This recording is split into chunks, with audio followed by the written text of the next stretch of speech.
Greetings, netizens of YouTube.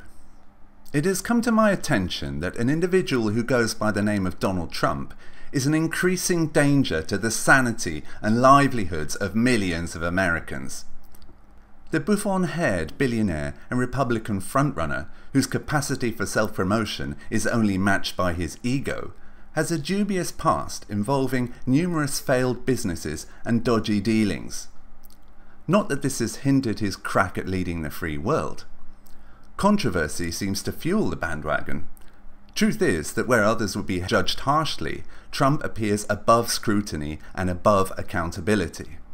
Among the gems delivered by the linguistically challenged, soon-to-be septuagenarian, I have a great relationship with the blacks, channeling plantation owner spirit there. Indeed, even more serious transgressions, such as referring to Mexican migrants as rapists, would be considered unacceptable by a politician and condemned in the UK. It might even mean the end of a political career. Trump's justification? Well, somebody's doing the raping, was not convincing. He blamed our African-American president for the thugs who were destroying Baltimore, as he saw it, and opportunistically jumped on the Ebola fear bandwagon. There is no issue he will not seek to exploit.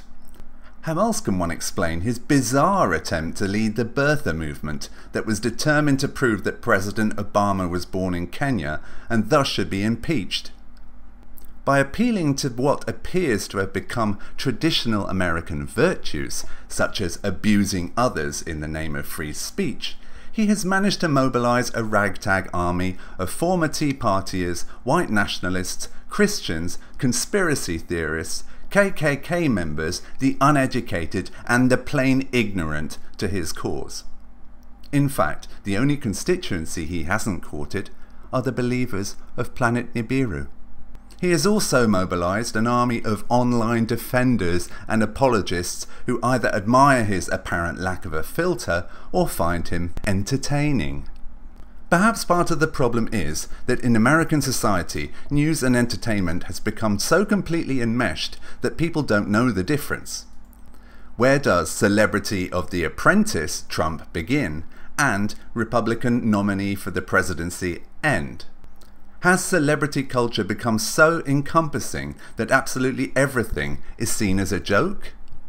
Or to give a kinder interpretation to those who find the Trump phenomenon hilarious, is it possible that some feel so disenfranchised by the political system that they use laughter as a type of defense mechanism? Many of those apologists attribute part of his popularity either to liberals or to what they call SJWs. Casting aside the intellectual capacity of such thinkers in using this demonizing catch-all word, they are usually referring to political correctness. Or rather, they are telling us that they feel so offended by perceived political correctness that they themselves have an impulse to support Trump, so they assume others feel the same way.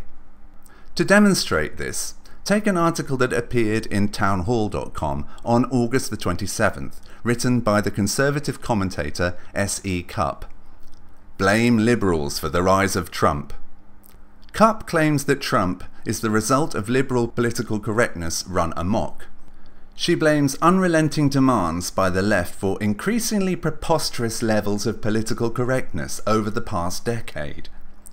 According to Cupp, people vote not according to whether they are offered jobs, not according to who offers tax cuts, not according to bridging the divide between rich and poor, not on social issues such as LGBT rights or the abortion issue. No, apparently Americans support a politician because he's politically incorrect. American society is so politically correct that pushback is necessary, even though Trump is completely free to make bigoted or racist remarks in public. We have another piece by Dan Gaynor, published on July the 3rd on the Fox News website. Liberal witch hunt against Trump is helping, not hurting him. The media and the left are going all in attacking Republican presidential candidate Donald Trump, who committed the sin of saying something that upset them when he was discussing illegal Mexican immigrants. A presidential candidate refusing to be PC? Nah, can't have that. The Hispanic network, Univision and NBC have both tried to trump Trump because they say his comments were too harsh. The outrage community, what conservatives call social justice warriors or SJWs, wasn't far behind. It's all part of the modern American witch hunt that consumes the news media. SJWs who decry bullying anyone except conservatives spend more time persecuting non-believers than Soviets did gulagging dissenters. The SJWs want a safe space free of flags, statues, monuments, grave sites, the 10 Commandments, sports team names, and toy cars. So there we have it. Two conservatives blaming liberals or SJWs for the success of Trump. A day or so ago, I see the Secular Talk Show posted a video on the Cupp story on YouTube. The thing I noticed was the sheer number of professed liberals who agreed with her. I became embroiled in a rather ugly argument with a YouTuber who you may know called Dark Matter.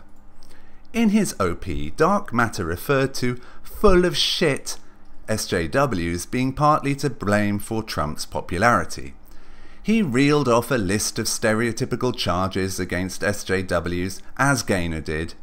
It was just a lazy generalized post by somebody who thinks they know better but is just as opinionated as anybody else. He used the word extremist to describe me, even though he was completely unaware and uninterested in my opinions on policy. The left needed policing, he claimed, presumably by himself, but he took umbrage when a number of people objected to the lazy reasoning. This caused Dark Matter to complain about how stupid people were before he, presumably a free speech advocate, deleted the thread. My own behaviour aside, and I freely admit to being overly abrasive following his initial post, is that I find his viewpoint indicative of certain YouTube liberals or libertarians. They prefer to spend their time attacking those on the left, policing, but are not so keen on being policed. Time and again these people emerge to condemn progressives at any given opportunity, and yet are nowhere to be seen criticising liberals that mirror their own views or anybody else to their right. But this time, SJWs or progressives must take responsibility for both their own behaviour and for the choices of those that support Trump. There is no argument made to justify the existence of progressives or SJWs in the context of the history of discrimination or the alarming rightward drift in economic policy. The political right apparently isn't responsible for the excesses of SJWs, and yet the left is partly responsible for driving moderates into the arms of Trump. And yet I'm going to turn this on its head and say that S.E. Cupp has a point. Even though the only people I've ever met in real life who are passionate about free speech come from countries where the media was controlled, the fact is that I've had interactions with plenty of Americans and some Brits online of a liberal or libertarian disposition who are perhaps even more dogmatic.